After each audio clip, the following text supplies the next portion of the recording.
team, sortie de séance jambes, ainsi que run EF ce matin du coup. Pas ma meilleure forme en ce moment, je crois que la semaine basse de la semaine dernière m'a un peu mis dans le down. Petit souci de santé également, rien de grave. Mais ça me fait dire que je n'irai probablement plus sur des déficits aussi bas pour mon volume d'entraînement en tout cas. Et la configuration actuelle. Donc je pense que je vais graviter autour de mon maintien plutôt pour cette perte de poids. Encore une fois, c'est pas l'idéal avec cette prépa marathon. Bon, il y a beaucoup trop de trafic. Je sais pas si vous allez m'entendre, donc je vous reprends dans la voiture. Du coup, je me rends compte, je vous reprends dans la voiture, que ouais, cet objectif de perte de poids, avec la prépa marathon qui est de plus en plus intense et qui est de plus en plus énergivore et qui demande de plus en plus d'exigences en termes de récup et donc d'apport en calories, c'est compliqué, c'est très compliqué et je le ressens. Et c'est normal, hein, c'est la prépa qui veut ça, c'est de plus en plus dur. Du coup, j'irai pas dans des déficits aussi bas que lorsque je faisais mes semaines basses à 1600, 1750 la semaine dernière. Donc c'est la preuve que j'avais besoin d'un peu plus de calories que prévu. Je graviterai autour de mon maintien qui est autour des 2150, 2200. Encore une fois, le maintien calorique, c'est une zone, hein, c'est pas un chiffre précis. Mais je graviterai autour de cette zone-là, en tout cas. J'irai probablement pas en surplus, ni même en maintien, en tout cas quand même de temps en temps, histoire de récupérer de l'énergie. Mais là, j'ai besoin de manger, clairement. Et j'avais un food focus au max ces derniers jours. Je pense à la nourriture tout le temps. Et ça, c'est un signal hein, clairement psychologique qui te fait dire que tu as besoin de manger un peu plus. Et je parle pas de la faim psychologique quand tu t'ennuies, quand tu es devant la télé et que tu as envie de manger. Non, je parle pas de cette faim-là. Je parle vraiment du food focus, le fait d'être obsédé par la nourriture. Même quand tu es occupé, même quand tu travailles et même quand tu n'es pas censé y penser tant que ça. C'est clairement les états dans lesquels j'étais ces derniers jours. Et du coup, je vais augmenter un petit peu mes apports. Et je sais qu'avec mon niveau d'entraînement, quoi qu'il arrive, même autour des 1900-2000 calories, je serai en déficit. Je vais perdre beaucoup plus lentement, ça c'est une certitude, parce qu'il n'y a pas de magie, hein, le déficit calorique. Plus le déficit est grand, plus vite tu vas perdre, à condition bien évidemment de faire ce qu'il faut pour récupérer à côté de ces entraînements. Mais il faut choisir, faut choisir entre performance et perte de poids. Actuellement, je veux le beurre et l'argent du beurre, mais c'est tout à fait possible. À condition d'être pas trop loin de son maintien encore une fois. Bien sûr c'est pas l'idéal, le mieux c'est d'être en maintien et de manger en conséquence de ses entraînements. Donc voilà, là je vais rentrer, je vais manger tranquillement. Ce matin c'était run EF, je suis partie courir à la fraîche, donc run récup en endurance fondamentale. Ensuite j'ai mangé une petite collation, donc skyr banane noix à 300 calories à peu près. La séance que j'ai allégée en termes de volume parce que petite forme. Et parce que comme je te l'ai dit, j'ai du mal à récupérer de mes courses à pied. J'avais encore les jambes en compote des courses à pied que j'ai fait précédemment. Donc même si je le voulais, je pouvais pas envoyer du lourd lors de ma séance jambes tout à l'heure. Donc là je vais rentrer, vraie collation cette fois-ci. En plus j'ai un petit délire en ce moment. Quand je faisais mes crèmes de riz, je devais choisir entre blanc d'œuf, pas ouf. Et ouais, ça va, c'est bon. Mais là ce que je fais en ce moment, c'est que je fais un mix des deux.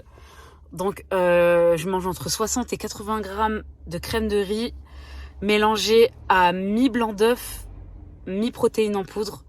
Donc je mets en général 150 ml de blanc d'œuf et 20 grammes de protéines en poudre.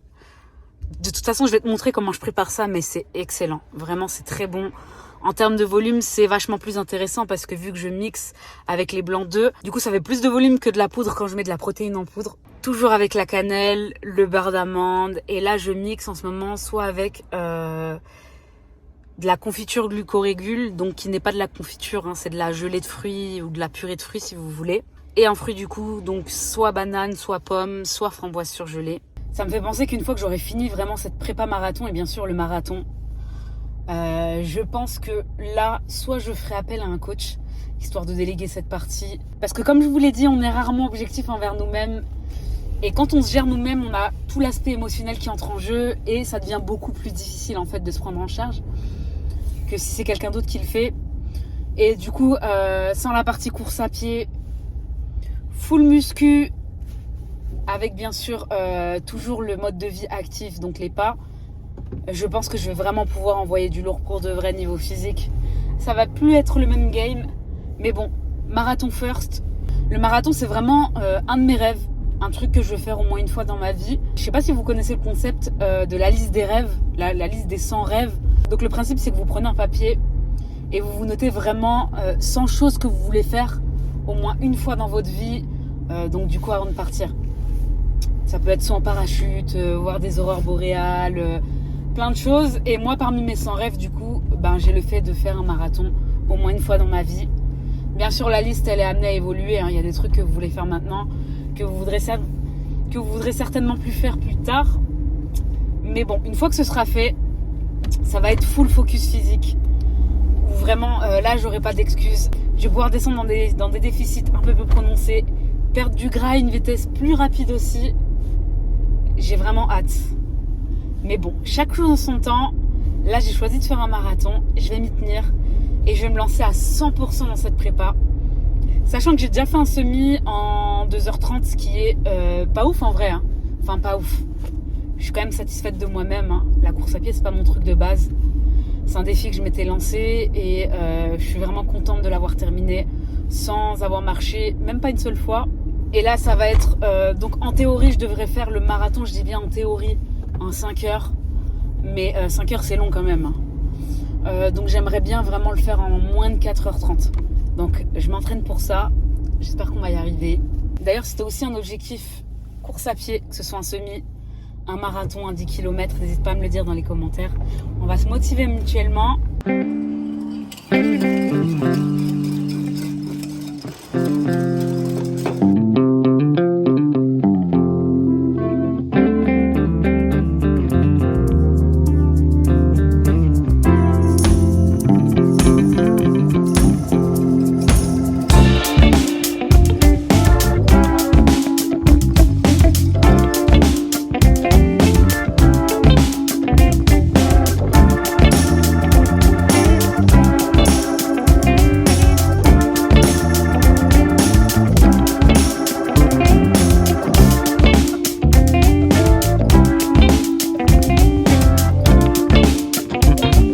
On se retrouve le vendredi 31, Happy Halloween, lol. Du coup, je viens de terminer ma séance haut du corps numéro 2 de la semaine. Vraiment de très bonnes sensations, je vous explique. Hier en fait, je me suis accordé une journée libre, entre guillemets. C'est-à-dire une journée où j'ai lâché un peu prise niveau alimentation. Ça veut pas dire que je suis complètement partie en cacahuète, mais un peu quand même. Disons que je pense que j'étais aux alentours des 2700-3000 calories. Le but c'était de pas compter, mais j'ai compté quand même un petit peu, j'ai essayé. Et du coup je pensais que j'allais être fatiguée aujourd'hui. Et en fait je me suis rendu compte que ce que j'ai perçu comme un excès calorique hier, en fait mon corps il en avait besoin. Donc mon corps lui il l'a perçu plus comme un refeed. Donc comme une journée où j'ai rempli mes réserves en glycogène, où j'ai récupéré entre guillemets. Donc ça c'est plutôt cool, j'étais pleine d'énergie en salle, très bonne sensation, j'ai pu augmenter un petit peu mes perfs au développé militaire notamment, ça faisait longtemps que je stagnais, donc voilà quelques +1 sur certains exercices, c'était un peu inattendu. Donc c'est probablement pas une semaine où je vais perdre du poids, c'est pas une semaine où je vais prendre du poids non plus, c'est ce qu'on va appeler une semaine blanche entre guillemets, donc une semaine où j'aurai pas à bouger tout simplement, mais qui m'aura servi quand même à faire le plein niveau énergie, j'en avais vraiment besoin. Et j'ai carrément aucun regret parce que j'ai profité avec mes proches en plus. C'était cool. Et ça me fait penser au sujet des refeeds et de ce qu'on pourrait appeler les diet breaks, donc les pauses dans le régime. On voit beaucoup sur les réseaux sociaux des protocoles hyper fixes du style 6 semaines en déficit, 2 semaines en diet break, donc 2 semaines en maintien pour récupérer de l'énergie, 8 semaines en déficit, 1 semaine en maintien, etc. etc. C'est des protocoles qui sont hyper rigides. C'est donc des protocoles qui sont hyper rigides et fixes. Le truc, c'est que la fatigue, qu'elle soit psychologique ou physique liée au déficit calorique, elle est vraiment individuelle à chacun. Elle va dépendre aussi d'énormément de facteurs, de ce qui se passe dans votre vie, de votre environnement, des occasions sociales, de l'intensité de vos entraînements. Tu peux très bien avoir besoin d'un diet break après 2 semaines de déficit, comme tu peux avoir besoin d'un diet break après 12, 16, voire 20 semaines de déficit. C'est vraiment indépendant de chacun. C'est indépendant de la manière dont tu gères aussi ta planification d'entraînement, comme je l'ai dit. Ça va dépendre également de tes antécédents de perte de poids. Donc là, on va parler de fatigue psychologique. Une personne qui fait un déficit calorique pour la première fois dans sa vie ne va pas supporter ce dit déficit de la même manière qu'une personne qui en a fait quasiment toute sa vie, qui a fait le yo-yo, qui a accumulé dans sa vie plusieurs pertes de poids. Ça va pas être la même limonade encore une fois. Ça va dépendre aussi de ta relation avec la nourriture. Bref, c'est tellement interindividuel qu'on ne peut simplement pas appliquer les protocoles assez fixes qu'on peut voir un petit peu partout sur internet. Et si t'es pris en charge par quelqu'un, c'est au coach aussi d'être attentif à ça. Et c'est à toi de lui faire le plus de retours possible sur tes sensations afin qu'il puisse ajuster ta planification nutritionnelle en conséquence. En parlant de coaching, l'offre fondateur est terminée. Donc j'ai comblé toutes les places fondateurs qui me restaient. En revanche, je reste sur un tarif préférentiel jusqu'au 31 décembre. Donc un tout petit peu plus élevé que l'offre fondateur, mais quand même moins élevé que ma tarification normale que je vais appliquer à partir du 1er janvier et pour de bon. Donc voilà, si t'es intéressé, t'as le formulaire dans la description. Et puis, juste après ce formulaire, l'idée, c'est qu'on discute un petit peu ensemble au téléphone de tes objectifs et voir un petit peu de quelle manière on peut avancer dans les meilleures conditions ensemble. Donc voilà, moi, comme d'habitude, je vais rentrer prendre ma petite collation post-entraînement. Bon, c'est un peu redondant, mais je vais quand même te montrer ce que c'est. On casse pas les rituels. Et puis, je te dis à tout à l'heure.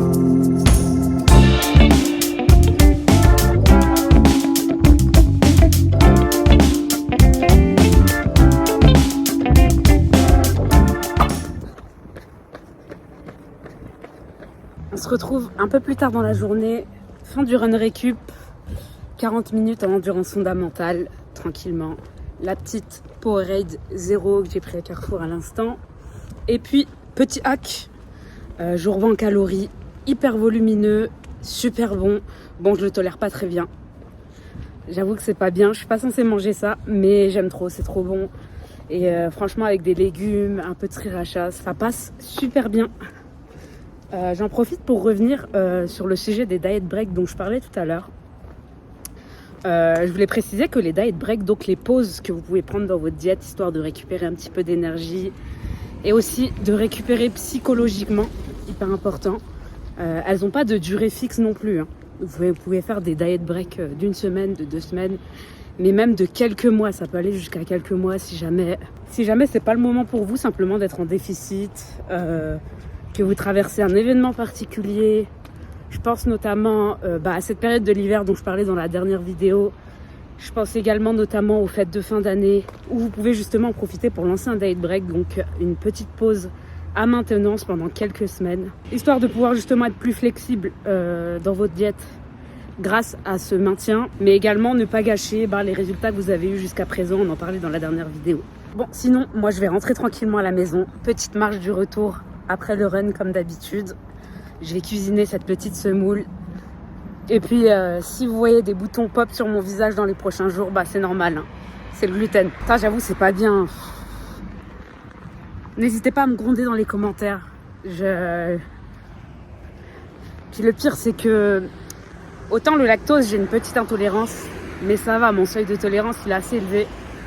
C'est-à-dire que la quantité que je peux manger à partir de laquelle je vais en ressentir des effets néfastes, elle est quand même élevée. Mais le gluten, je suis assez sensible quand même, hein. C'est-à-dire que les effets sur moi, ça va être l'acné, la fatigue, les petits inconforts digestifs. Ça va être, si vraiment j'en mange quotidiennement, ça peut aller jusqu'aux douleurs articulaires. Ouais. Mais j'aime trop. Et vraiment, les produits sans gluten, c'est pas pareil en fait, hein. Même les pâtes sans gluten, les pâtes à pizza, etc., tu peux faire toi-même. C'est pas le même game, hein. Le gluten, c'est bon quand même, hein. Le pain au levain, quand c'est vraiment du pain de bonne qualité, ça va encore. N'hésite pas à me dire si toi aussi t'es intolérante au gluten. Et comment tu fais, quelles sont les alternatives que t'as trouvées. T'as peut-être des tips que je connais pas, qui pourraient m'être d'une grande aide. Ça va, je suis pas trop mal en nombre de pas. 16 200. Je pense que la petite marche retour devrait facilement m'emmener aux 18 000 pas prévus. D'ailleurs, je profite de cette petite marche pour te dire de pas hésiter à me suivre sur Instagram. J'y partage un petit peu plus de contenu et surtout avec moins de décalage. Parce que sur YouTube, avec le temps de montage, etc., du coup, c'est un petit peu moins spontané. Également, je partage une newsletter tous les lundis matins avec des conseils, entraînement, diète, perte de poids, mode de vie, etc., etc. Si ça t'intéresse et que tu veux recevoir des petits conseils tous les lundis matins pour bien démarrer la semaine, je te mets le lien dans la description, n'hésite pas à t'inscrire.